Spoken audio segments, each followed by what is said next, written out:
so glad when today's over. You and me both. Can't believe how strong Bethany's been. Oh, she's been amazing. Right, so if you have Harry in the morning and then drop him with my mum and then come to the court, is that all right? Yeah, I said so, didn't I? Anything you need. You're doing the right thing. Morning. Hello, Hi, darling. Shall I make you some dippy egg and salties? No, I'm okay for now, thanks, Gran. Is everything all right? Mel's going to the police. She's going to tell them everything. Really? Oh, love, that's great news. Oh, it really is. Oh, come here. Thank you so much. See, this is going to make a massive difference. Yeah, it will. Thanks, Mel. I've already told her how amazing I think she is. Well, it's the right thing to do, isn't it? Yeah, but it doesn't make it any easier, does it? You're a very strong young woman. I'm going to go with her. What about court? Well, yeah, I can do both. I'll go to the police station and then go to court straight after. Right, okay. Well, I'll give you a lift then. I'll borrow my Gran's car. Oh, no. Please. I can't face anyone else being there. Just Bethany. Yeah, okay, that's fine. And I promise I'll get a cab straight to court after. Sorry, it's me causing trouble. I mean, it's probably a bad idea anyway. No, I think it's just me making things a bit more complicated. Just be careful, okay? I will. Yeah, well, let me make you girls some toast, eh? It's going to be a long day ahead. Yeah, thanks, Gran. Thanks. We are going to do this. That monster's going to get what he deserves. So, where are you? Hiya. How are we? Yeah, good. Well, good, you know. And Bethany? She's on her way. Well, we're running late anyway, I'm afraid. The judge has been held up. It's his train, apparently, delayed because of a fatality on the line. Right. Oh, try not to worry, OK? We've all worked hard. You've every reason to feel confident.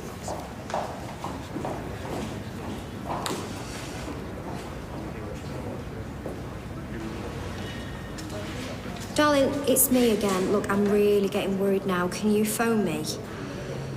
I love you.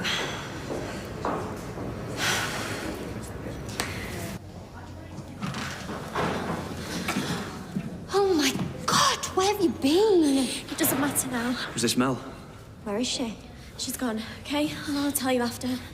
Am I too late? No, you're fine. The court's ready when you are. I need you to tell me. Is it true that Laura's dead? I'm sorry, I can't confirm anything at this point. Are you sure you're up to doing this? If you need more time, you know, it's... No, I don't. OK. Well, if you want to follow me, the cameras are ready for you. No. I want to be in there with them. What? No. You don't have to do that. It makes no difference to the jury whether you're on screen or in the court. They're going to think you're brave, whatever. Oh, it's not about them. It's about Nathan. I want to look him in the eyes when I tell him what he did to me. OK. Well, I'll have to clear it with the judge, and you'll need to have a word with our barrister first. Just give me 1 sec. Whatever happens, I'm so proud of you. Having now introduced the case to you, members of the jury, let me call the first witness for the prosecution, Bethany Platt.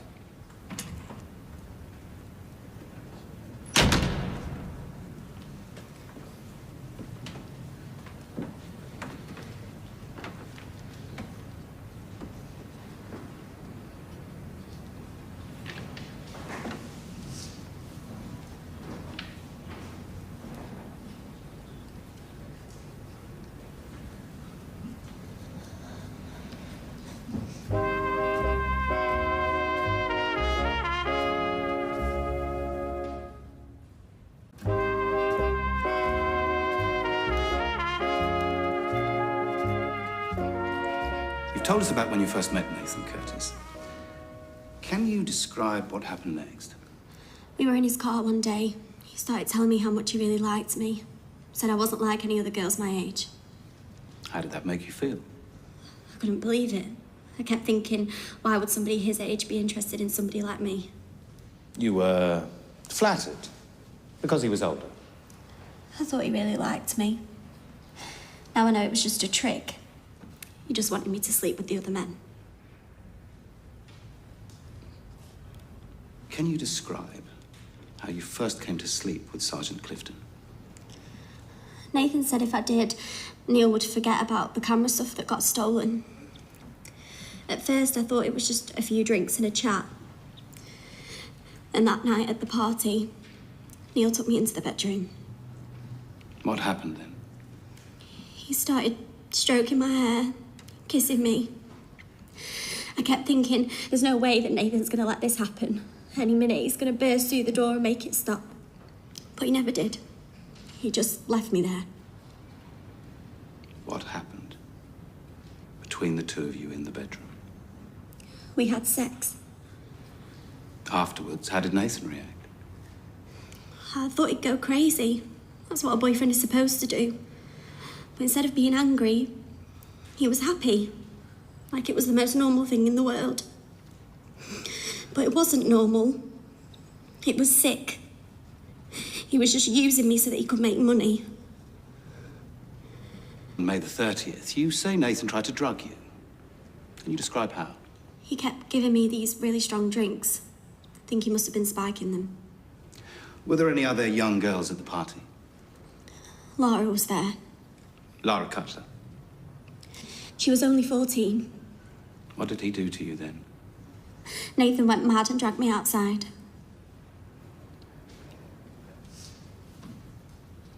Bethany. He burnt my arm with a cigarette. Could the witness be shown Exhibit 5, please?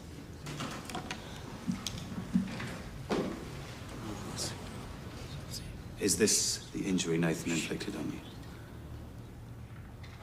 Yes. Afterwards, when you went back to the party, what happened? Nathan kept telling me that it turned him on, seeing me with other men.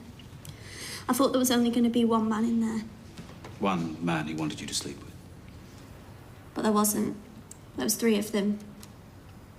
I tried to tell them that there was a mistake and that I'd gone in the wrong room, but they didn't listen. Mel just shut the door. After the party, you were interviewed by the police. Can you explain why you never said anything about what happened? Nathan just said that it was one big misunderstanding and that Shona had it in for him. But the second time when you spoke to the police, when you knew that wasn't true anymore, why not speak up then? I couldn't. Neil was a policeman. He told me that if I said anything, that he'd do something bad to my family. He'd been in my house. I love my family. If anything ever happened to them... If you were so frightened, what made you finally tell the truth? I knew that if I didn't do anything, nobody would. They thought they could do whatever they wanted to us, that we'd be too scared to say anything. But they were wrong. And now I know exactly what they are. Pathetic, sick cowards, and I'm not frightened of them anymore. No more questions, Your Honor. Come on. I'm the barrister defending your boyfriend, Nathan Curtis. He's not my boyfriend. Of course. You said there were a lot of rows at home. Am I right they could often be violent? No, not at all. So, Nathan didn't get beaten up trying to protect you from your mum's boyfriend, Gary Windass?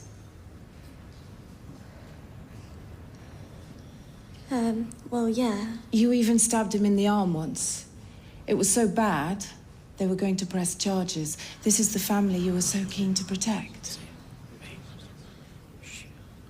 You said that you couldn't understand why someone like Nathan would be interested in someone like you. Is it fair to say you were quite insecure? I suppose. So, when you found out that Mr. Curtis used to go out with Melanie Maguire, how did it make you feel? Pretty jealous, I imagine. A bit. Enough to want to make him jealous back? No. You weren't forced to have sex with Sergeant Clifton at all, were you? I was. You did it deliberately, didn't you? To hurt Nathan. What? No, that's not true. I would never do that. Clifton had sex. You were 16 and 10 months, am I right? I suppose. And when this incident occurred, did you make it plain to Sergeant Clifton that you would not consent to sex? I hated having to do it. I already said I kept thinking that Nathan would come in and stop it. And when he didn't, presumably, you tried to fight Sergeant Clifton off? Call out that you wanted it to stop? It wasn't like that. But if you didn't tell him that you didn't want it to continue, how would he have known? He's hardly a mind reader. I thought I had to. I felt bad about the camera stuff. In other words, the sex was consensual. At the party, you say that Ian Yardley and 2 other men walked into the bedroom. Did Mr. Yardley force you to have sex with him? No, but... So the truth is, you had sex willingly. No, How can we believe you when you've told so many lies? I haven't. You told police that the party was just a bit of fun. Are you now saying that wasn't a lie? Nathan made me do it. He was just using me so he could make money. You actually saw money change hands? Did you, or did you not, ever witness my client pay Nathan Curtis for sex with you? No. I draw your attention to Exhibit SLP1. Do you recognize this, Bethany? This is a page you posted on social media 2 days after you allege Mr. Curtis forced you to have sex with Sergeant Clifton. In this picture, you're proudly showing off an engagement ring he gave you. I'm confused. If he was the monster you make him out to be, why would you agree to marry him? I don't know. He just had a way of getting into my head. Or is it because he never forced you to have sex with these men at all?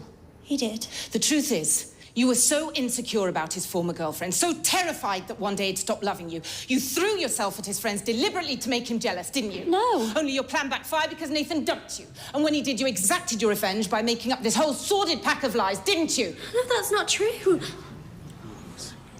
No further questions, Your Honor.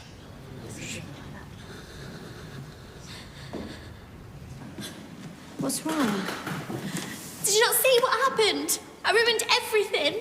No, you didn't. That jury are going to think I'm some scheming little cow. No, they are not. They'll see a vulnerable young girl being extremely brave. Yeah, the only scheming cow is that barrister. Oh, you're wrong. I told the truth and it wasn't enough. Nathan's going to get out, I know it. And then he's going to come after me again.